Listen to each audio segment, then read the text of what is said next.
Quero cumprimentá-los com a graça e com a paz do Senhor. Amém. Por favor, abram suas Bíblias, Evangelho segundo escreveu Lucas, capítulo 1, e vamos ler do versículo 57 até o versículo de número 66.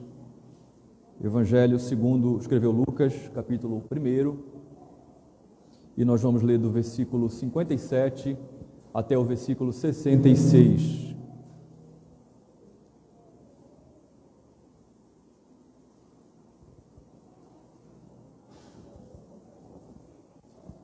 Lucas capítulo 1, versículo 57 ao 66, quantos acharam? Assim então nos diz a palavra do Senhor. Quando chegou o tempo de Isabel dar à luz, ela teve um filho. Os vizinhos e parentes ouviram que o Senhor tinha usado de grande misericórdia para com Isabel e se alegraram com ela. Aconteceu que, no 8º dia, foram circuncidar o menino e queriam dar-lhe o nome de seu pai, Zacarias. Mas a mãe do menino disse: de modo nenhum, ele será chamado João. Versículo 61 diz: disseram-lhe: mas você não tem nenhum parente com esse nome. Fizeram sinais perguntando ao pai do menino que nome queria que lhe dessem. Então, pedindo uma tabuinha, ele escreveu: o nome dele é João. E todos se admiraram. Imediatamente a boca de Zacarias se abriu e a língua se soltou. Então começou a falar, louvando a Deus. Os vizinhos deles ficaram possuídos de temor, e essas coisas foram divulgadas por toda a região montanhosa da Judéia. O versículo 66 encerra dizendo que todos os que as ouviram guardaram-nas no coração, dizendo: o que virá a ser este menino? E a mão do Senhor estava com ele. Amém. Vamos orar mais uma vez, irmãos? Diante de nós, Senhor, está a Tua santa palavra. Reconhecemos desde já diante do Senhor. Reiteramos mais uma vez a nossa oração, reconhecendo que se o Senhor não nos ensinar, se o Senhor não falar conosco, jamais poderemos aprender, jamais poderemos ouvir. O Senhor, que é o Deus criador de todas as coisas, o Senhor que criou todo o cosmo, toda a criação pelo poder de Tua palavra, é o mesmo que tem todo o poder para falar ao coração de cada um de nós que chegamos neste lugar, de maneira que possamos Te ouvir. Somos muitas mentes, muitas realidades, somos muitas idades diferentes, mas o Senhor é o Deus único e verdadeiro, de maneira que quando o Senhor fala, não há quem não possa Te ouvir. Por isso, nos humilhamos diante do Senhor e suplicamos a Ti, ó Deus, fale conosco pela palavra, de maneira que nós possamos ouvir a Tua voz. É isso que nós Te oramos, esperançosos, em nome de Jesus. Amém. Podem sentar, irmãos.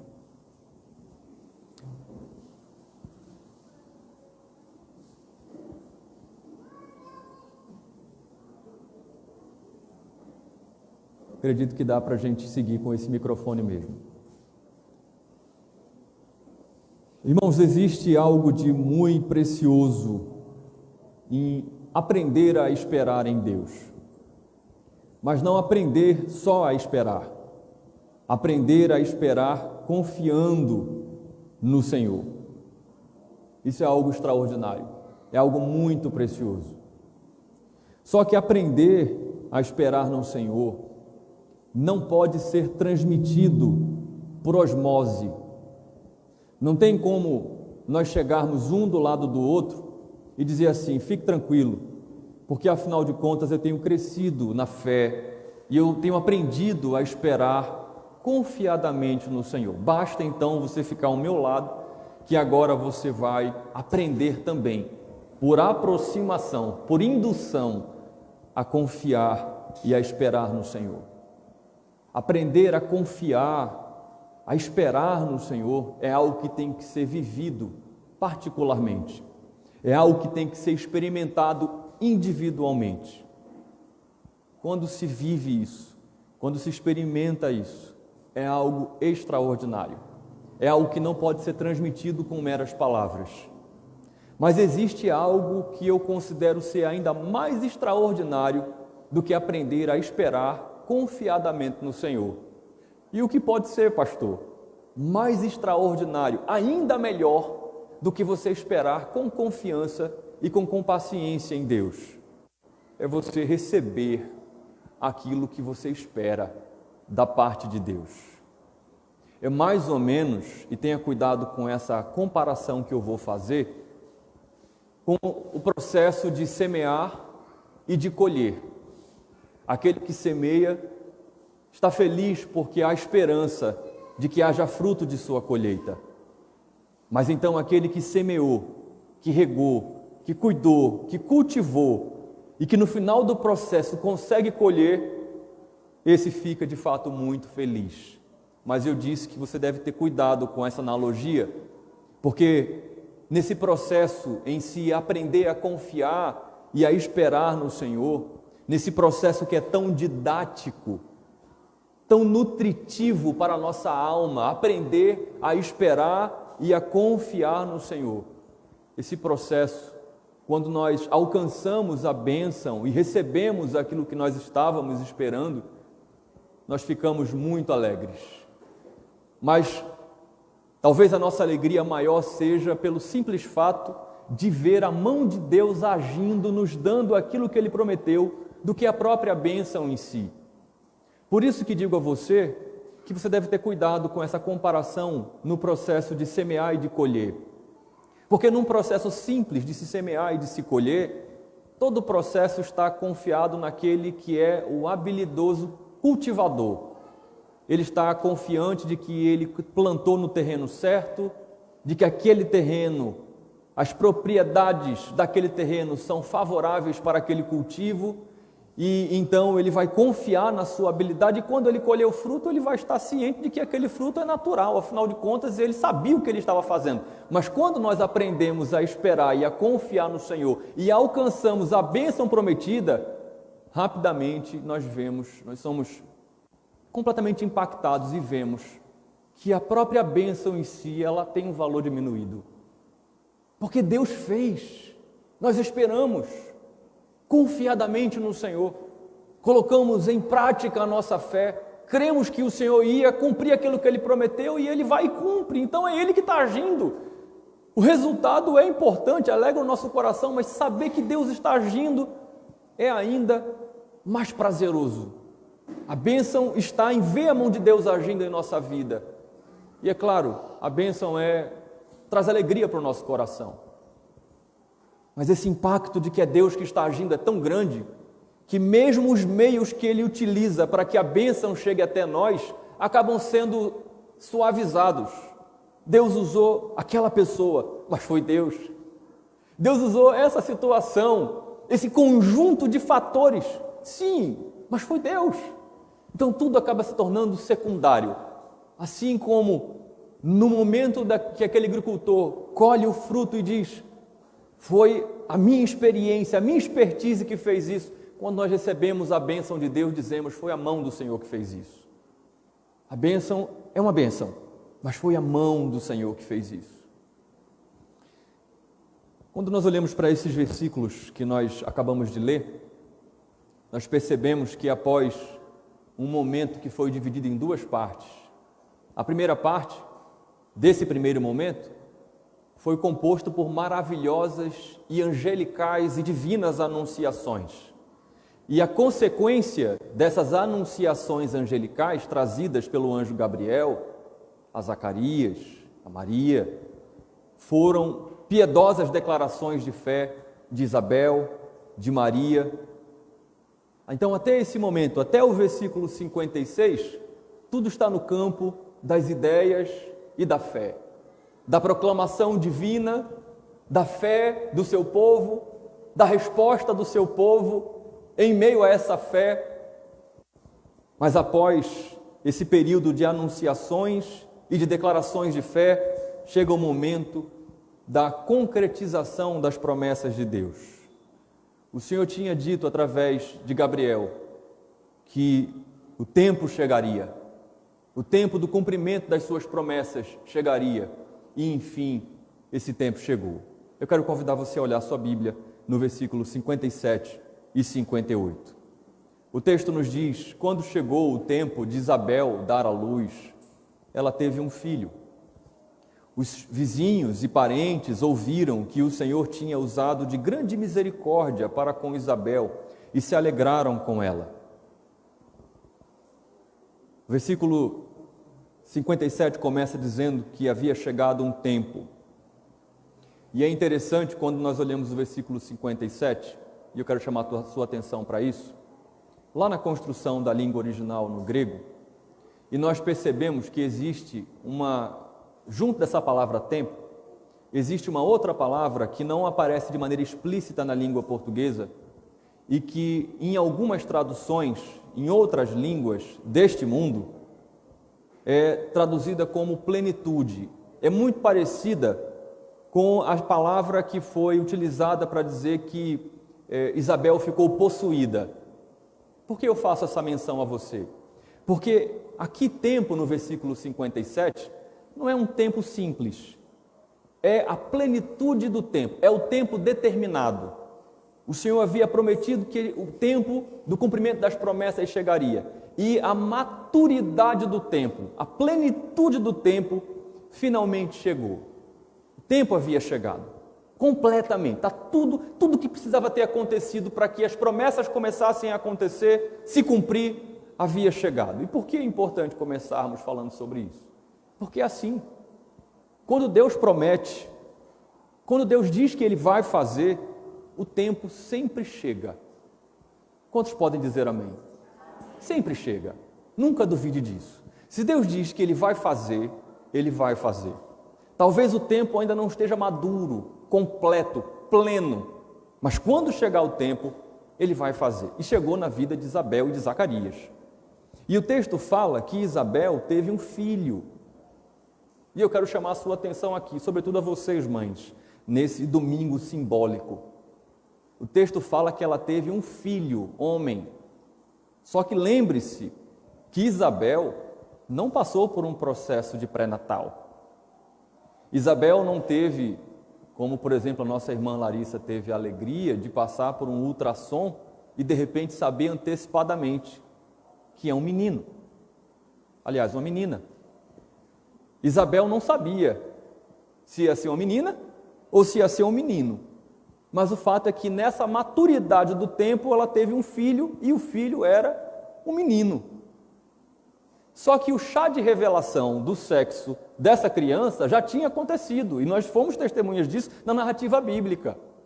A questão é que ele tinha acontecido, esse chá de revelação, num contexto muito inusitado, lá no templo, quando o sacerdote Zacarias estava servindo a Deus como pastor, e então o anjo, você lembra muito bem disso, Gabriel aparece e vai dizer que era um menino que ia nascer. Estou dizendo isso para você, chamo a sua atenção para que você não olhe para esses versículos e pense, não, a gente já sabia que ia ser um menino. Não, aqui está se cumprindo, começando a se cumprir, exatamente o que Deus tinha pré-anunciado através do anjo Gabriel. Não foi uma menina que nasceu, foi um menino. O chá de revelação não foi falacioso, não foi mentiroso. Gabriel falou a verdade. E o texto fala no versículo 58 que os vizinhos e parentes ouviram que o Senhor tinha usado de grande misericórdia para com aquela casa. E já haviam aqui, na consumação desse nascimento, algumas demonstrações muito visíveis disso. Você precisa lembrar que Isabel era uma idosa. O fato dela ter tido uma gestação completa, concluída, finalizada, já era um ato de grande benevolência de Deus para com aquela mãe. O fato dela ter tido, depois já de idosa, um filho que possivelmente seria o seu filho único, como de fato foi, e ter sido homem, primogênito naquele contexto social em que ela estava inserida, era muito importante.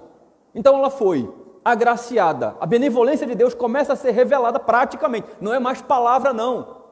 De maneira prática, começa a se revelar. Ela teve uma gestação completa, perfeita. Nasceu um menino. E nasceu um menino, um homem, um varão.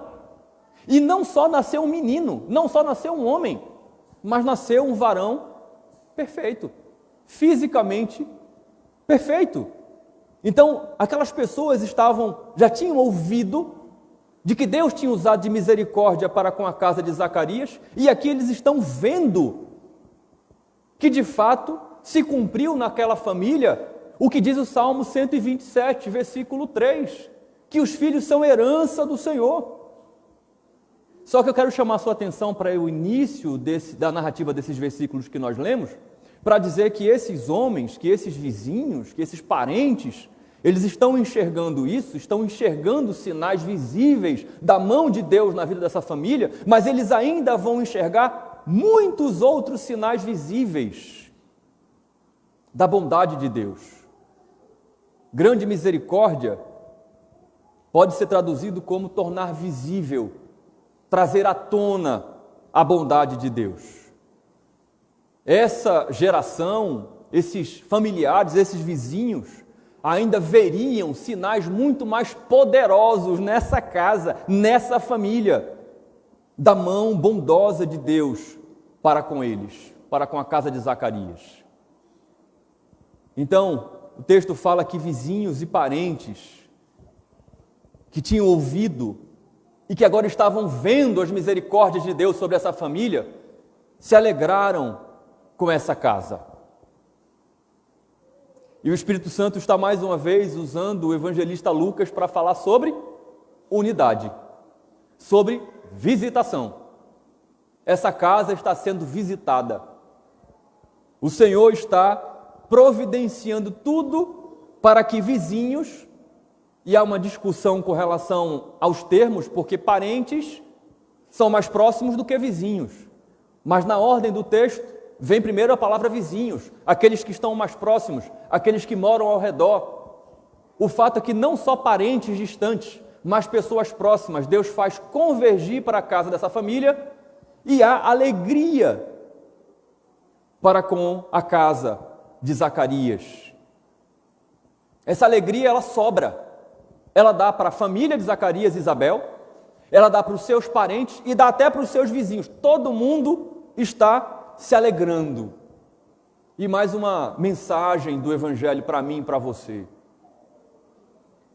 Como nós ficamos tristes quando nós olhamos para o lado e não há ninguém que cumpra conosco o que diz Romanos capítulo 12, versículo 15. Não há quem se alegre com a nossa alegria e não há quem chore com a nossa tristeza. Como o nosso coração fica triste quando nós nos sentimos sozinhos. Eu volto a falar sobre unidade com vocês, porque é isso que o Evangelho está falando ao meu e ao seu coração. Unidade. Nos alegrarmos com os que se alegram e chorar com os que choram. Mas se por um lado nós ficamos profundamente tristes quando nós nos sentimos sozinhos, quando nós não somos visitados, quando nós não somos lembrados em nossas aflições e tristezas, quando nós nos alegramos e nós queremos ter conosco pessoas que nós amamos para partilhar a nossa alegria que não cabe dentro da gente, do mesmo jeito que nós ficamos tristes quando isso acontece, nós não nos esquecemos dos nossos companheiros e as nossas companheiras de caminhada.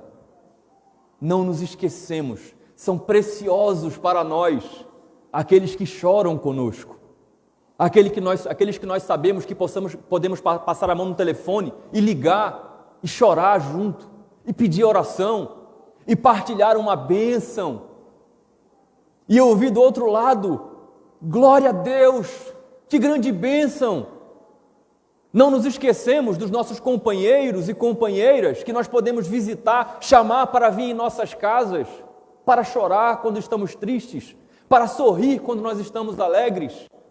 Nós não nos esquecemos. Se por um lado nós ficamos profundamente tristes quando estamos sozinhos, pode ser que você tenha uma pessoa só, uma família só, que abre as portas da casa para receber você, para chorar e para sorrir, são pessoas preciosas demais. São pessoas que podem morar quilômetros de distância de você, às vezes em outro país, mas são preciosas demais para você. Eu quero perguntar a você nessa noite, igreja, você tem pessoas assim na sua vida? Tem? Tem pessoas, pense aí, que você pode contar? Tem pessoas que você pode, não, pastor, eu tenho, graças a Deus eu tenho. Tem pessoas que eu posso ligar e que eu posso abrir o meu coração e que não vão me julgar, que vão me ouvir, que vão me aconselhar, que vão me exortar e dizer, você está errado, você não pode pensar assim, o caminho não é esse, acalme o seu coração, perdoe, espere um pouco, não fale, não procure, se reconcilie, vem aqui em casa, eu vou na sua casa. Você tem pessoas assim? Se você tem, louvado seja Deus, preserve, viu? Agora vem a pergunta mais chata. Você é uma pessoa assim? Pergunte a você mesmo. Você é uma pessoa assim? As pessoas podem contar com você? Podem procurar você? Podem abrir o coração para você? Podem chorar sem serem julgadas? Você é uma pessoa assim que as pessoas podem procurar você e dizer, Deus me abençoou, sem que o seu coração sinta inveja, sem que o seu coração pergunte, Deus, por que não comigo? Se você não é uma pessoa assim, que Deus tenha misericórdia de você. Aqui o texto nos fala que todos se alegravam com essa família. E havia uma razão para essa alegria. Eles estavam vendo a mão de Deus. Muito bonita a sua fala, pastor. Mas ela está baseada em quê? Na vizinhança de Zacarias e Isabel? Nos familiares deles? Não. Em hipótese alguma. Estaria falhando como ministro do Evangelho se a minha fala estivesse pautada na família de Zacarias e de Isabel. A minha fala está pautada na vida do seu Salvador. Porque o nosso Senhor Jesus Cristo, Ele disse sim quando Ele foi chamado para um casamento em Caná da Galileia. Você lembra disso? Mas Ele também disse sim quando Ele foi chamado para acudir o seu amigo que estava prestes a morrer. E mesmo depois de morto, Ele foi. O seu Senhor, Ele foi numa casa que o chamou para um grande banquete. Mas Ele também disse sim quando Jairo pediu por socorro por sua filha. Ele deve ser o seu exemplo. Ele deve motivar você a dizer sim e a chorar como aqueles que choram. O Senhor chorou quando viu a comoção da família de Lázaro. Você lembra disso? Chore, porque o seu Senhor chorou. Se alegre com os que se alegram, porque o seu Senhor fez isso também. É Ele que ensina você a ser assim. Então, no versículo 59, o texto avança nos dizendo: aconteceu que, no 8º dia, foram circuncidar o menino e queriam dar-lhe o nome de seu pai Zacarias. Você lembra do início da narrativa do Evangelho segundo Lucas, falando sobre a vida desses dois pais, Zacarias e Isabel? O texto diz que eles eram pessoas piedosas. E aqui há mais um ato de piedade desse casal idoso. Eles estão levando o menino para o seu primeiro ato público de adoração a Deus, em família.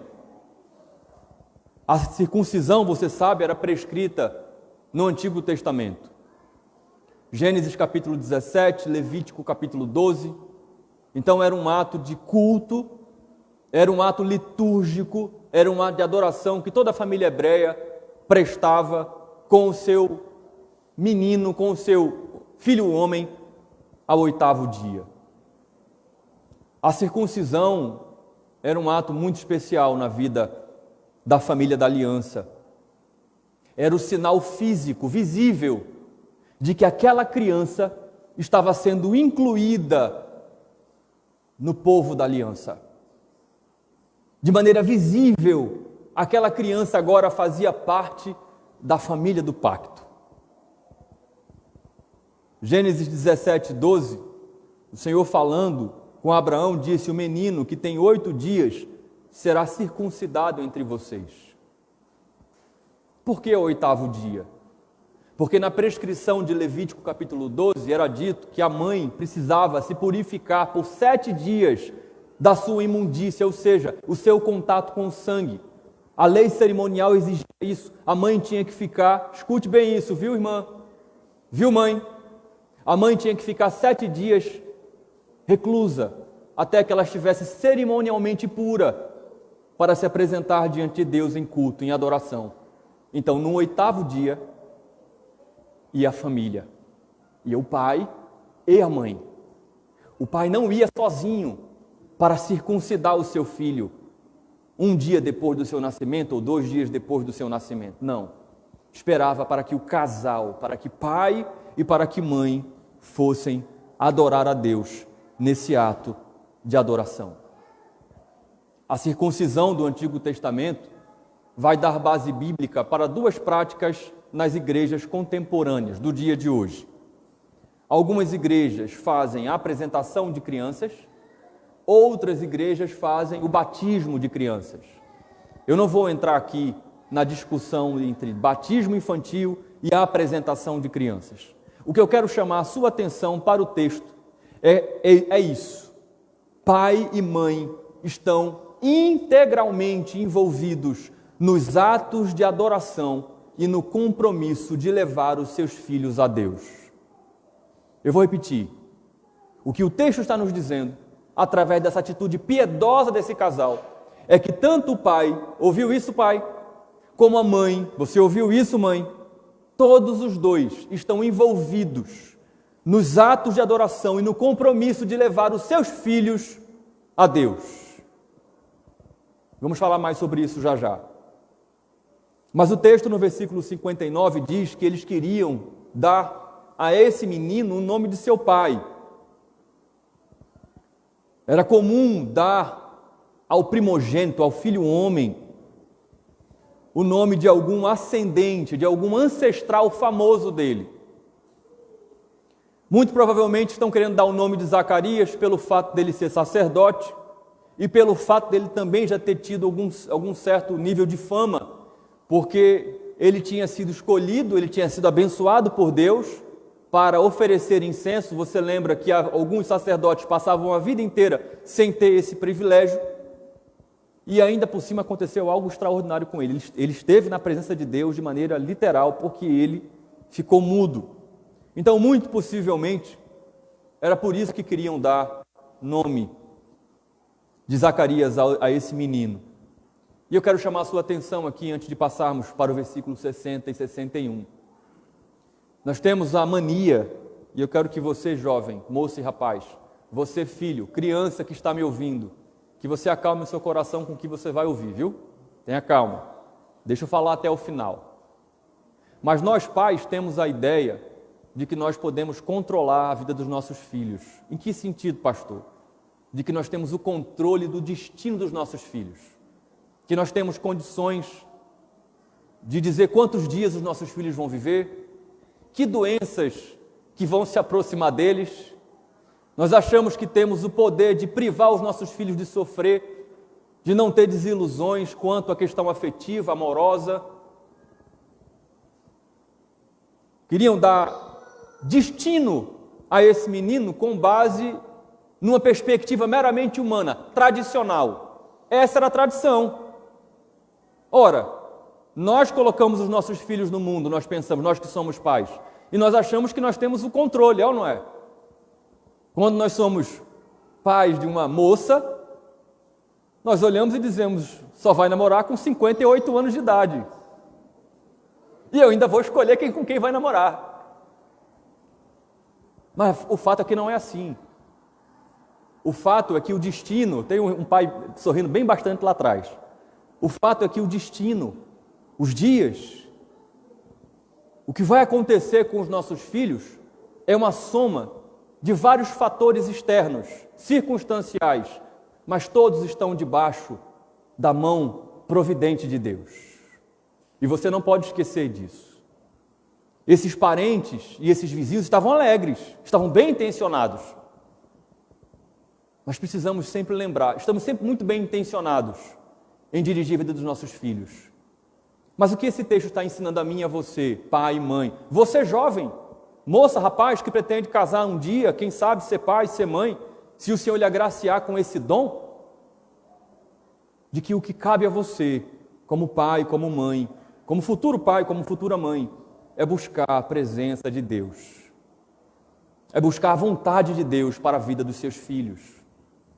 É comandá-los, é dizer sim, como nós ouvimos hoje de manhã na devocional, é dizer não, ver o bico ficar desse tamanho, mas dizer não e ponto. Mas por quê? Por que não? Porque eu sou a mãe, e aí eu posso chamar aqui alguma irmã que vai ter aquelas frases todas, né? Que até se torna até piada. Se eu achar, eu esfrego na sua cara, você não é todo mundo, essas frasezinhas que a gente sabe muito bem. Tem uma mãe ali balançando a cabeça. É não. Mas que os seus sims e que os seus nãos para os seus filhos, para os seus netos, para as pessoas que estão debaixo da sua responsabilidade, sejam todos guiados pelo Senhor. Pode dizer amém? Amém. Todos guiados pelo Senhor. Que você busque o Senhor. Particularmente eu estava refletindo acerca do meu filho mais novo, que está aqui ouvindo o que eu estou dizendo. Quando ele me perguntou, alguns meses atrás, ano passado, sobre algumas opiniões em relação ao destino, carreira militar, universidade, eu me lembro bem que a primeira preocupação que eu tive foi em pensar o que Deus quer para ele. Porque não é o que eu quero. Porque eu posso ter uma ideia fixa de que o melhor para ele é isso. Mas eu não sei se é a vontade de Deus. E eu, como pai, preciso orar a Deus para que Ele me dê a graça de poder dar bons conselhos para o meu filho, para que ele possa escolher e buscar a vontade de Deus, que é a melhor coisa que pode acontecer na vida dele. Isso é tão prático, não é? E foi isso que eu disse a ele naquela ocasião, que ele deveria orar, que nós deveríamos orar para que o Senhor nos orientasse. Então, nossa missão é conduzi-los em direção à vontade de Deus. O versículo 60 e 61 diz que a mãe, ouvindo isso, né, esse desejo, vamos dar o nome do pai, a mãe intervém e diz, a mãe do menino disse, de modo nenhum, ele será chamado João. Versículo 61, disseram-lhe, mas você não tem nenhum parente com esse nome? Essa expressão de modo nenhum que Isabel prontamente fala, é não. Só que é chamado na construção desse texto de não enfático. É assim, de jeito nenhum. Se fosse uma coisa assim mais nossa, mais nordestina, você está doido, é? De jeito nenhum. É um não enfático, de maneira alguma, de forma alguma. É um não com uma convicção profunda. A minha vida, mas isso não. E ela diz, o seu nome será João. Mas aí retrucam, ainda bem intencionados, atenção. Mas você não tem parente nenhum com esse nome. Em outras palavras, Isabel, nós não estamos entendendo o que está acontecendo, porque qual é a ligação desse nome? Não existe na árvore genealógica da sua família ninguém com o nome de João. Qual é a ligação desse nome com a vida de vocês? De onde é que vem esse nome? De onde é que surgiu esse nome? Aí nós precisamos, antes de olhar para o que vai acontecer no versículo 62 e 63, lembrar do que nós vimos em algumas exposições passadas, o significado do nome de Zacarias. Você lembra? Zacarias significa Yahvé se lembra. E nós também vimos, quando Gabriel anunciou a Zacarias que o nome seria João, nós vimos também o significado do nome de João, que é o Senhor, ou Yahvé, é gracioso. Então, aqui já há uma resposta no próprio texto. O próprio Espírito Santo, circunstancialmente, já tinha dado a resposta para aquelas pessoas e elas não tinham percebido isso ainda, mas vão perceber rapidinho. Na perspectiva do Antigo Testamento, da antiga aliança, o Senhor, Ele se lembra dos votos e das promessas que Ele fez no passado. E olhando para a descendência de Zacarias, ou seja, para João, o Senhor é gracioso, o Senhor é misericordioso, ele não só se lembra das promessas que ele cumpriu, como ele de fato cumpre as suas promessas. É isso que está acontecendo aqui. Por isso, Isabel está tão convicta e diz: não, de modo algum, o nome dele é João. Nós não sabemos como foi que Isabel tomou conhecimento do nome de João. Não sabemos. O texto não nos diz. Você cava o Novo Testamento todinho e você não consegue encontrar como é que Isabel sabia do nome de João. Então só restam duas possibilidades. Duas, não tem três. Se você tiver a terceira, você me procura depois no final do culto. A primeira é que houve uma revelação sobrenatural de Deus para Isabel. E então Isabel sabia que o nome deveria ser João. E a segunda, que ao meu ver é a mais provável, que Zacarias, em algum momento, disse a ela o que havia acontecido. E é natural que isso tivesse acontecido. Afinal de contas, eles eram um casal. Eles eram uma só carne. Na narrativa do que acontece do encontro entre Isabel e Maria, não havia indícios de que Isabel tinha recebido informações prévias. O contexto ali é místico. O contexto é a ação do Espírito Santo. É João Batista tremendo no ventre de sua mãe. Mas o que terá acontecido depois do encontro entre as parentas Isabel e Maria? Será que finalmente houve uma conversa entre esse casal? Não sei. Muito possivelmente. Esse casal experiente, maduro, piedoso, casal, uma só carne, muito possivelmente eles conversaram. E foi assim que Isabel soube que o nome era João. Mas afinal de contas, por que isso é tão relevante para a gente? Por que eu estou gastando um tempinho para nós pensarmos sobre esse aspecto? Porque eu vejo claramente no texto que o que está sendo dito aqui é que este casal não tinha segredos um para o outro. Perceba, vamos para a primeira hipótese. Vamos para a hipótese de que Isabel recebeu essa revelação sobrenatural, que foi Deus, o Espírito Santo, que revelou isso para ela. Se assim foi, Deus decidiu que aquilo que Zacarias sabia em relação ao nome, Isabel também deveria saber. Aqui está uma grande lição para nós que somos casados. Você tem segredos com a sua esposa? Você tem segredos com o seu marido?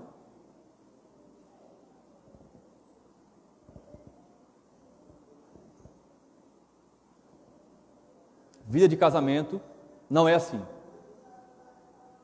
Se Zacarias conversou com sua esposa, ele fez bem em partilhar isso com ela. Mas veja, não havia um contexto de segredo, você não falará sobre isso até que se cumpra todas essas coisas. Vamos ver isso daqui a pouco no versículo 20, vamos relembrar. Mas Isabel não era qualquer uma, era a esposa dele. Então não tem para onde nós fugirmos. Essa atitude está aprovada pelo Espírito Santo, prove isso, está no próprio texto. Primeiro, porque isso é inspiração, é o próprio Espírito Santo falando. E segundo, que você vai ver o impacto que isso causa. Quando Zacarias diz que o nome é João, acaba-se o problema. A unidade dos dois faz com que qualquer dúvida cesse na hora, não tem mais problema nenhum. Então, um casal não deve ter segredos. Se você é casado e está ouvindo essa mensagem, ou aqui presencialmente, ou por essa transmissão, lembre-se, você é um só com sua esposa, você é um só com seu marido. Um deve preservar o outro. A esposa deve preservar o marido daquelas notícias que não fazem tanta diferença e vice-versa. Às vezes o marido tem um problema no trabalho, tem uma perseguição terrível, e ele entende que ele consegue filtrar isso, não levar isso para sua esposa, para sua casa. Ele entende que deve poupar a sua esposa desse desgosto de saber que ele está sendo perseguido por um chefe, por um superior ou por algum concorrente no seu trabalho. Infelizmente isso existe. Um deve poupar o outro. Porém, não há segredos entre marido e mulher. Isabel, o fato é esse. Isabel sabia, o nome é João. O não enfático, de forma alguma, o nome dele é João. Então, no versículo 62 e 63, o texto diz que esses vizinhos e parentes, eles se voltam para Zacarias e, por meio de sinais, eles começam a perguntar ao pai do menino que nome queria que lhe dessem. O versículo 63 diz que, então, pedindo uma tabuinha, ele escreveu, o nome dele é João. E todos se admiraram. Se você observar o início do versículo 62, dá a entender de que talvez Zacarias não tenha ficado só mudo, mas também surdo, porque não precisa fazer sinais, basta você falar, Zacarias, escreve aí, qual é o nome que ele deve dar no menino? Então algumas pessoas pensam que havia aqui alguma conexão de surdez junto com a mudez de Zacarias. E eu preciso explicar isso para você, porque pode ser que algum dia alguém pergunte isso para você, não é? Embora a palavra grega aqui possa ser atribuída a um surdo mudo, não existe indicação no texto de que Zacarias, ele era surdo, ele tinha ficado surdo. Talvez na emoção, no calor, aquelas pessoas que sempre associam a mudez à surdez, ficaram fazendo gestos para ele, com a mão, com a cabeça. Essa é a ideia da construção aqui, que eles ficaram fazendo sinais. Qual é o nome que a gente deve dar? E ele diz, é João. E esse verbo é aqui, ele é semelhante ao é nosso, o é no grego é semelhante ao é nosso no português. É no sentido de ser e de existir. Só que aqui na língua grega é muito mais preciso. Ele não vai ser João. São dois. Ele é João. Ele não vai ser João. Ele já existe como João. É por isso que eles se admiram.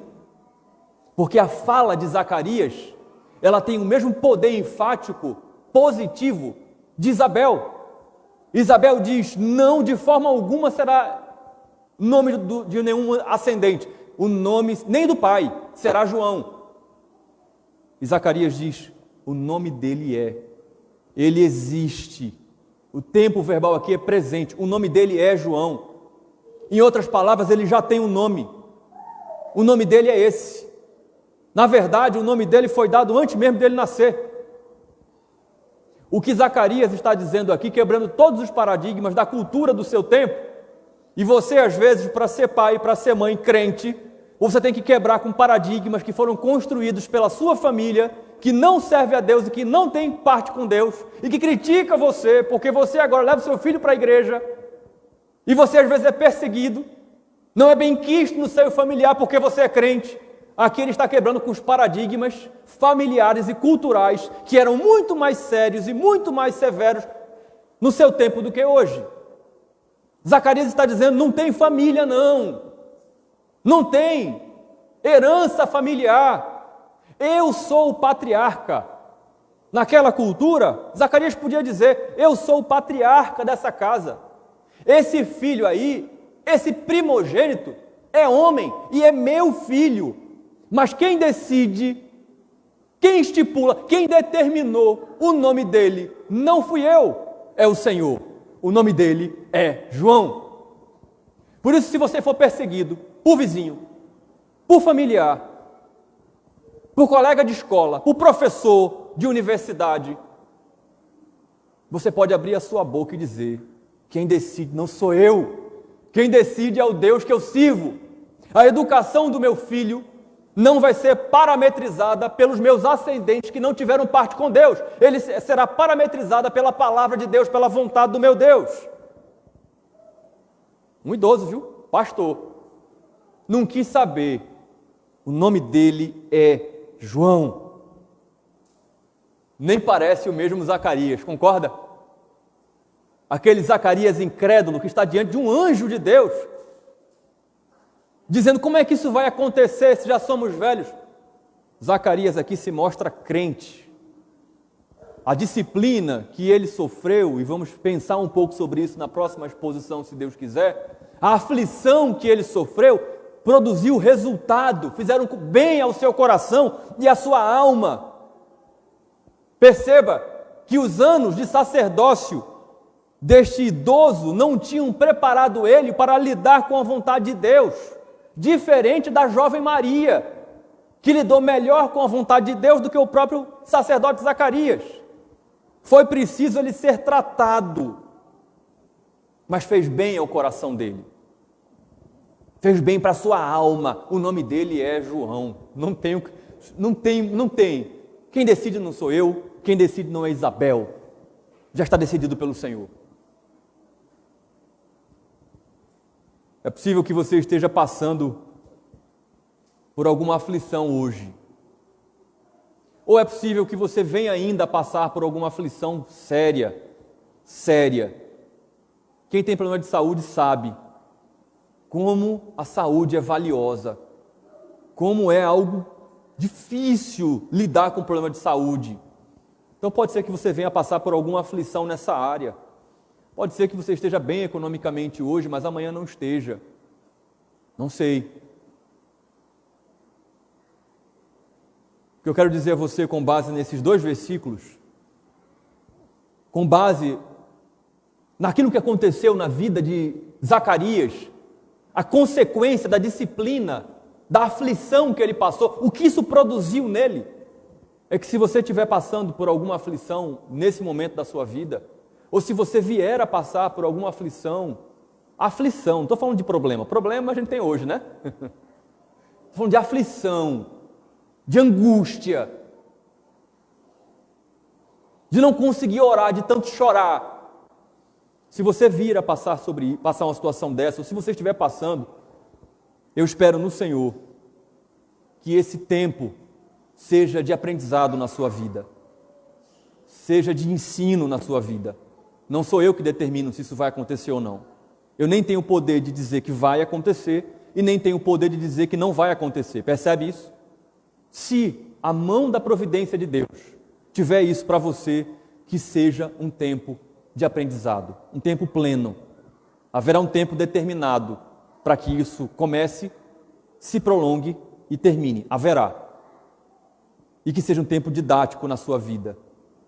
A resposta de Zacarias, trouxe admiração. O texto diz que todos se admiraram. Ficaram admirados.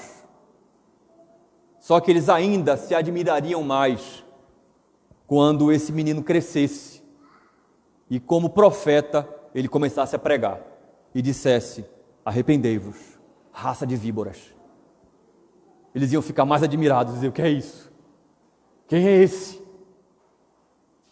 Mas tinha que ser assim. Você vai ver já já que o cenário, que o palco já está sendo preparado para o ministério, não só de João Batista, mas do nosso Senhor e Salvador Jesus Cristo. Ele iria admirar ainda muita gente. Herodes Antipas ia ficar tão admirado que ia mandar pedir a cabeça dele. Mas ele seria aquele que anunciaria, que abriria os caminhos. O nome dele é João. O nome dele é João. Yahvé é doador gracioso.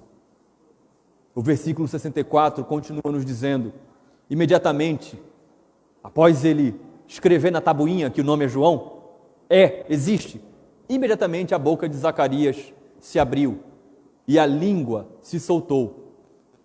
Então começou a falar, louvando a Deus. A palavra dita pela boca do anjo, trazida direto do céu, para Zacarias foi essa, versículo 20 do capítulo 1.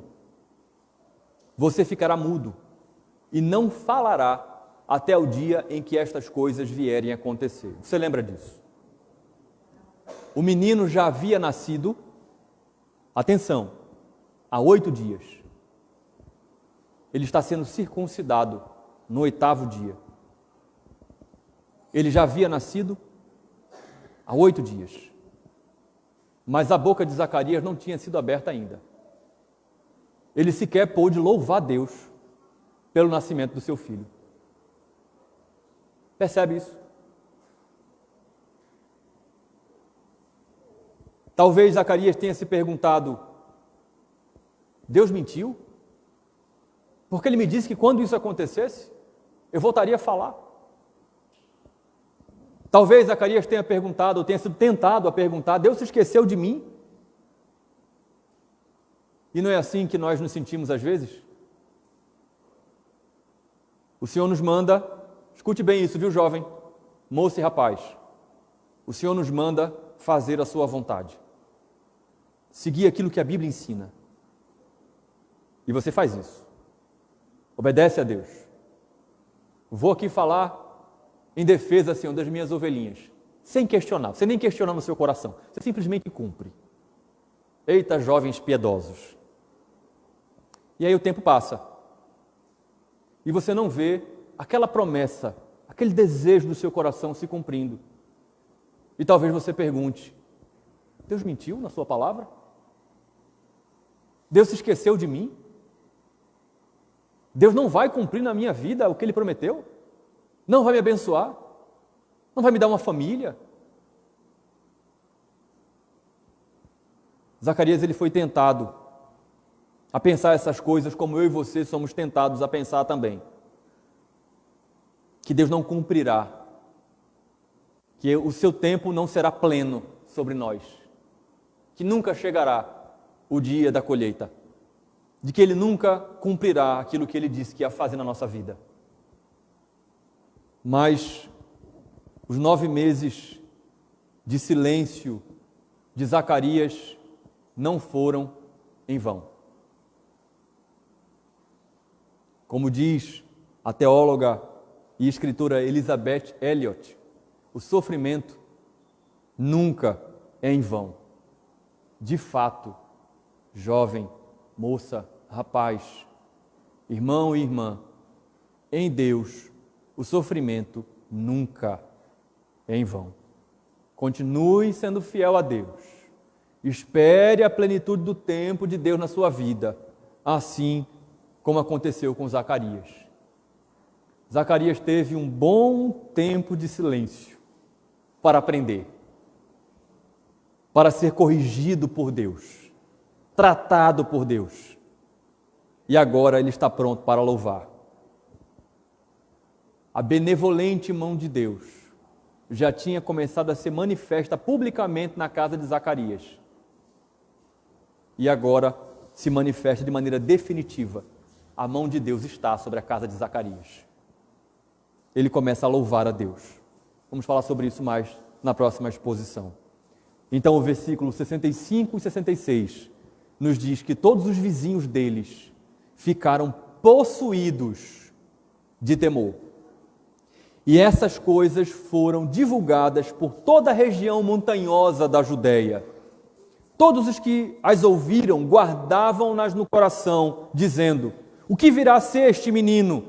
E a mão do Senhor estava com ele. O versículo 65 fala que todos ficaram possuídos de temor.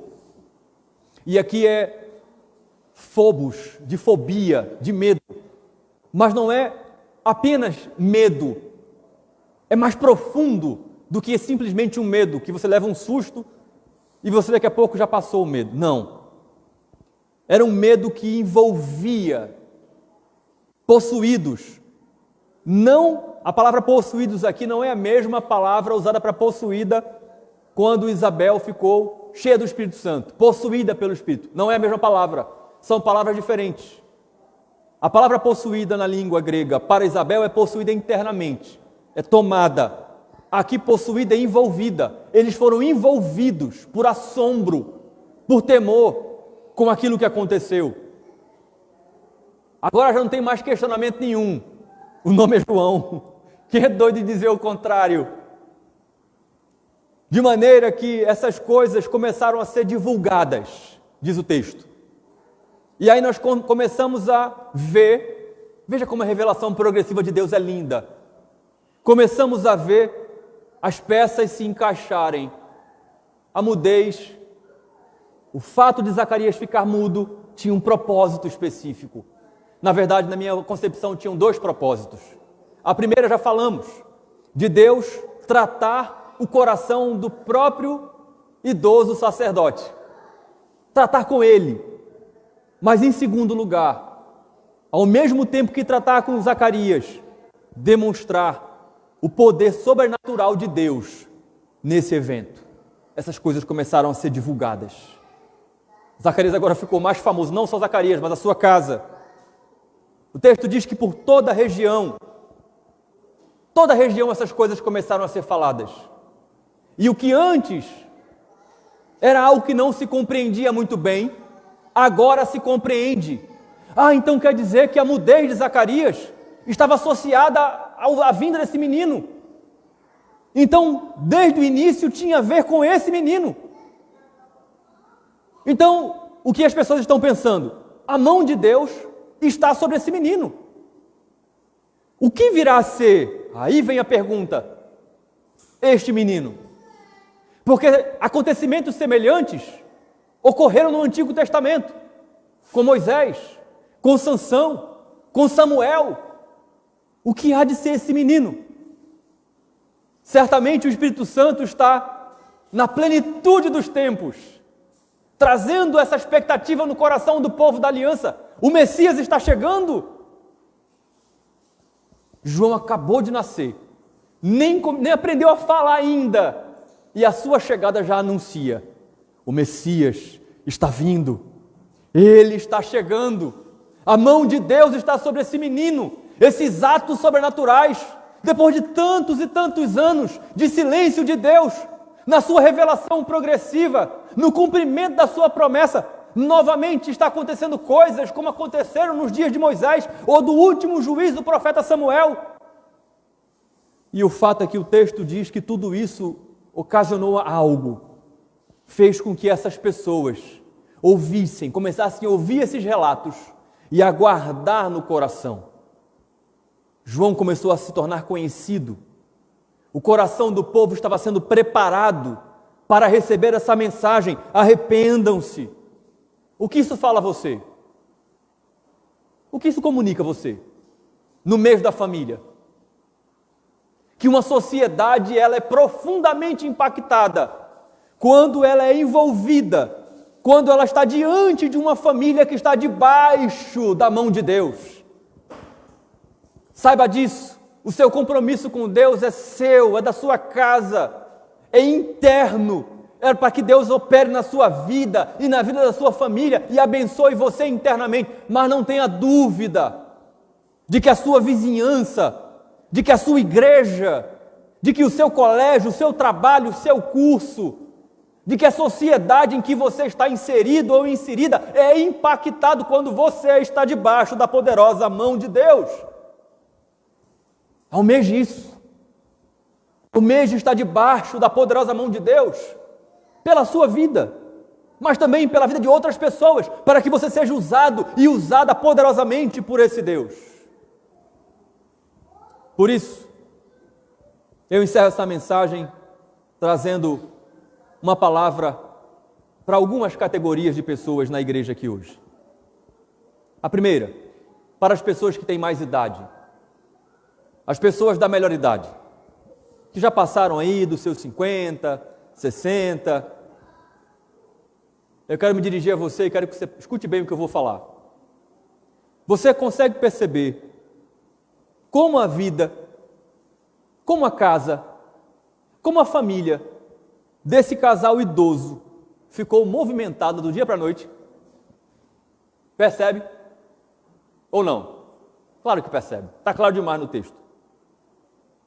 O que isso diz a você, meu irmão, minha irmã, que já tem um certo tempo de vida neste mundo? Que o tempo não é seu, que a plenitude do tempo não pertence a você, que não é você que diz que está cansado demais, cansada demais, velho demais. Permite-me usar essa expressão, velha demais. Não é você que diz isso, é Deus. Não é você que determina a agenda de Deus na sua vida, mas é Deus. Assim como Deus tinha planos para esse casal de idosos, estéril, Deus ele pode ter plano na sua vida ainda, viu, minha irmã? Viu, meu irmão? Usar você ainda muito, movimentar muito a sua vida, usar você poderosamente Uma pena que a irmã Severina não está aqui hoje. Prossiga, meu irmão e minha irmã, prossiga. Quando Deus mandar você parar, aí você para. Só que eu garanto uma coisa a você. Enquanto nós estivermos vivendo aqui com saúde, todo ser que respira, louve ao Senhor. Então cabe com esse negócio de dizer que você tem muita idade, que já não dá mais.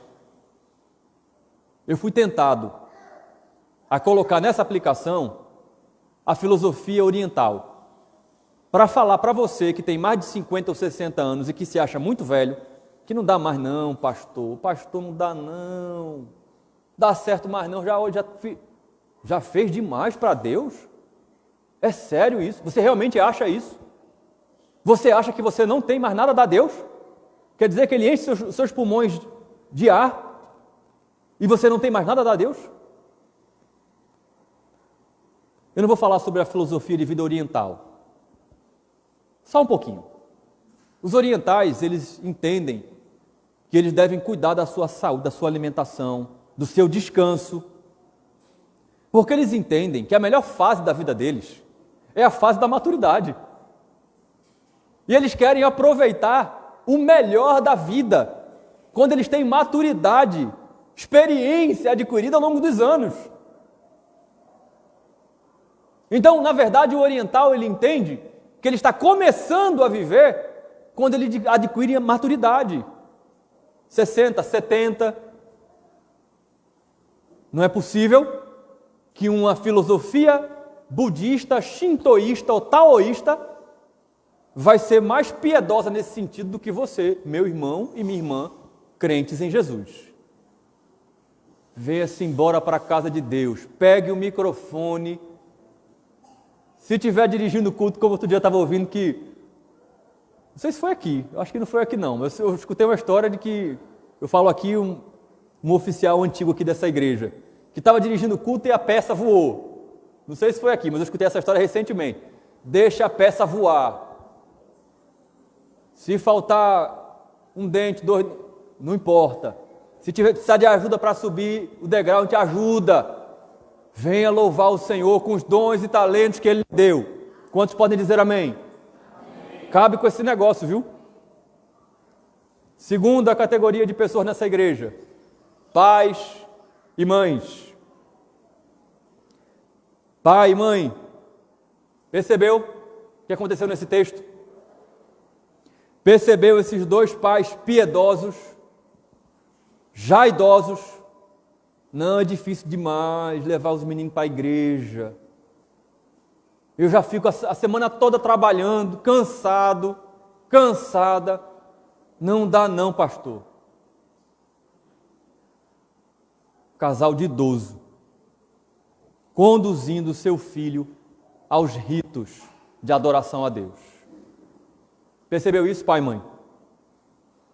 Percebeu? Percebeu como a lei de Deus é maravilhosa?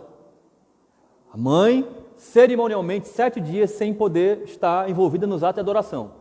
Mas no 8º dia, vai o pai e vai a mãe. Sabe por quê? Porque na sua função, pai, você é insubstituível. O seu trabalho não pode ser feito por sua esposa. Você está ouvindo isso, pai? Eu ouço isso desde que me entendo por gente como crente. A Bíblia me fala isso o tempo todo. E os meus 2 filhos já são de maior de idade. E eu ainda sou lembrado pela Bíblia disso. O meu papel como pai é insubstituível. A minha esposa não pode cumprir o meu papel.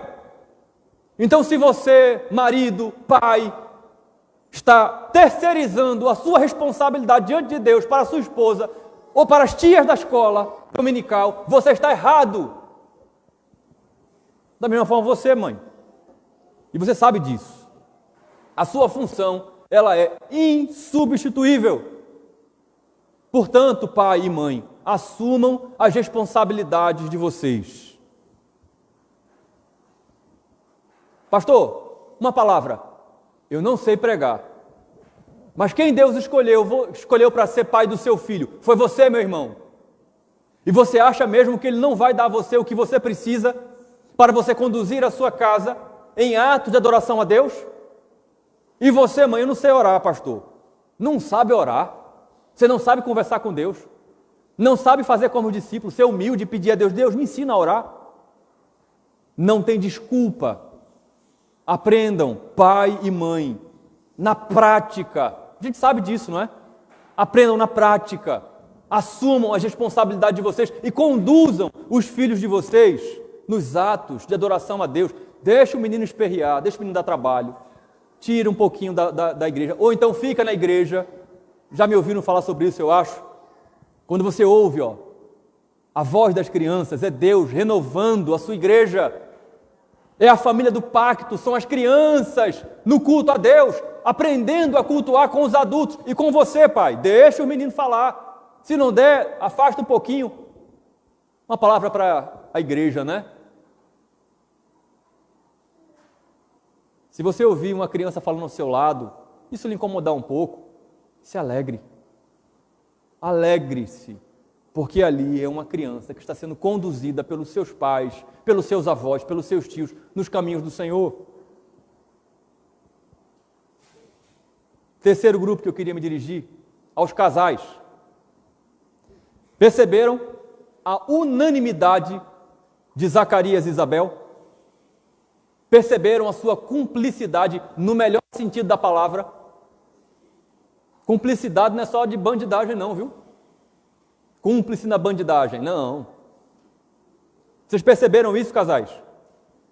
Perceberam como unidos eles foram tão fortes, mas tão fortes, que eles que eram minoria, escute bem isso, venceram a maioria no argumento.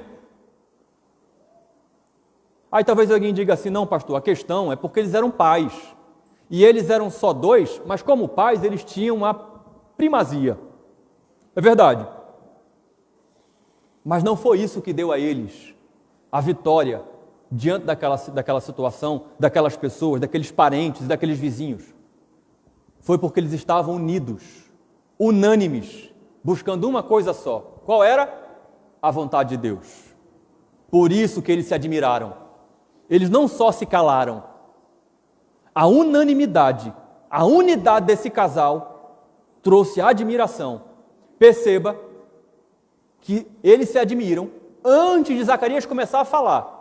Quando Zacarias começa a falar, aí eles são tomados, envolvidos por assombro.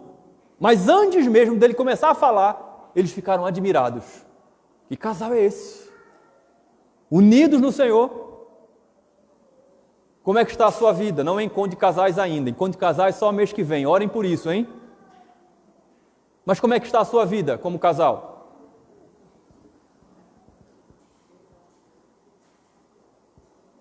Expressa essa unidade rumo à vontade de Deus?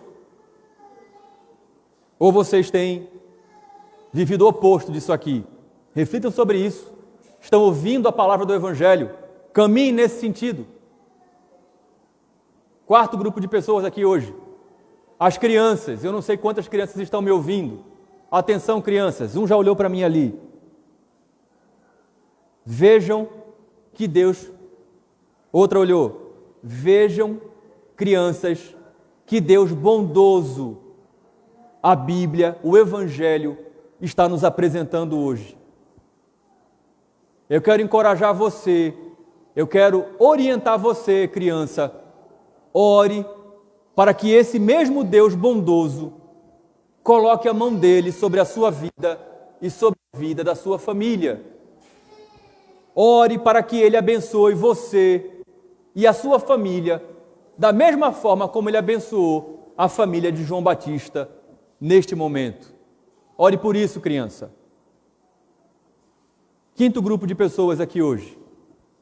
Jovens. Acharam que iam ficar de fora? De forma alguma. Eu quero perguntar a você, jovem. A mão do Senhor está sobre você? Você consegue observar e perceber a mão do Senhor é comigo? Deixa eu fazer outra pergunta a você. Isso é o maior objetivo do seu coração? Que a mão do Senhor esteja sobre você? É o maior objetivo do seu coração? Ou você tem outros objetivos que são maiores do que esse? Ou vocês têm preferido outras mãos que não a do Senhor sobre você? Você vê, o texto fala que a mão do Senhor era sobre João.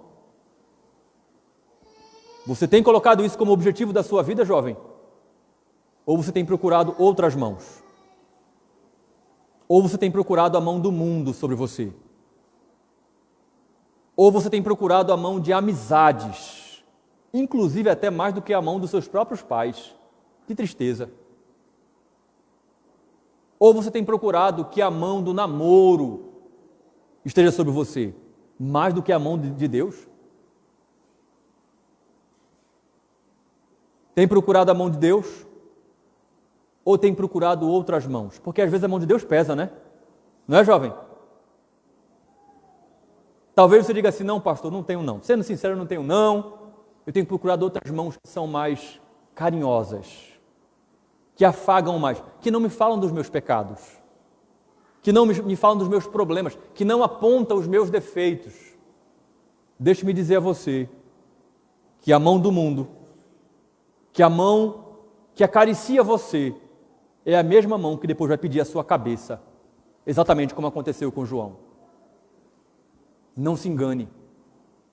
A única mão que vai estar sobre você e que vai trazer vida a você é a mão de Deus. E a mão de Deus é manifestada na sua vida, jovem, moça e rapaz, através de vários atos de provisão. E se você tem um pai e uma mãe crente, ou pelo menos um deles crente, ou se você não tem um pai e uma mãe crente, mas você tem pais e mães de oração que amam você na igreja, louve a Deus por isso e queira a mão do Senhor sobre a sua vida.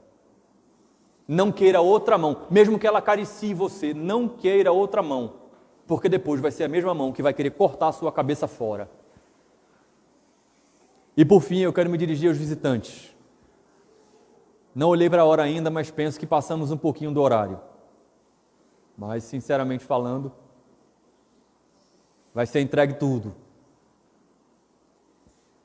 Quero perguntar a você que ainda não tem um compromisso com o Senhor, ou eventualmente, se você está aqui hoje, é um crente, mas a sua vida realmente não expressa o evangelho genuíno. Deixa eu me perguntar a você até quando você vai ficar admirado com as coisas de Deus. Até quando você vai ver realmente Deus agindo no meio da igreja e você vai ficar assombrado. Deixa-me dar um conselho a você. Se você está afastado do evangelho, ou se você tem um nome de evangélico, mas você está de coração afastado, eu não sei, eu não conheço seu coração e não quero conhecer. Deixe-me aconselhar você a fazer exatamente como os moradores da região montanhosa de Judá. Escute a mensagem do evangelho e guarde ela no seu coração. Medite no que você está ouvindo. Seja de fato envolvido pelo assombro da ação de Deus na vida do seu povo, na vida da sua criação. Medite no sacrifício de Cristo, medite o quanto você está distante da vontade de Deus, o quanto a mão de Deus não está sobre a sua vida, o quanto a sua vida não faz diferença alguma, porque você faz parte de uma massa de manobra que caminha segundo o curso desse mundo. Você não tem a diferença do evangelho na sua vida. Medite nessas coisas e então se arrependa dos seus pecados. Se arrependa dos seus pecados. Diga não, diga Senhor, eu quero a tua mão sobre mim, mesmo que a tua mão pese. E então você vai sentir a mão de Deus sobre você também. Que o Senhor possa aplicar a sua palavra aos nossos corações. Vamos orar. Ó Deus, pedimos a Ti, Senhor, que aplique a Tua palavra aos nossos corações. A palavra do Teu Evangelho que nos muda e que nos transforma. Se há alguém aqui nesta noite, ó Deus, que não professa o Teu nome, que o Senhor abra o seu coração para crer e que com a sua boca confesse que só o Senhor Jesus é o Salvador. Faz isso, Senhor. Santifica-nos como igreja. É o que nós te pedimos em nome de Jesus. Amém.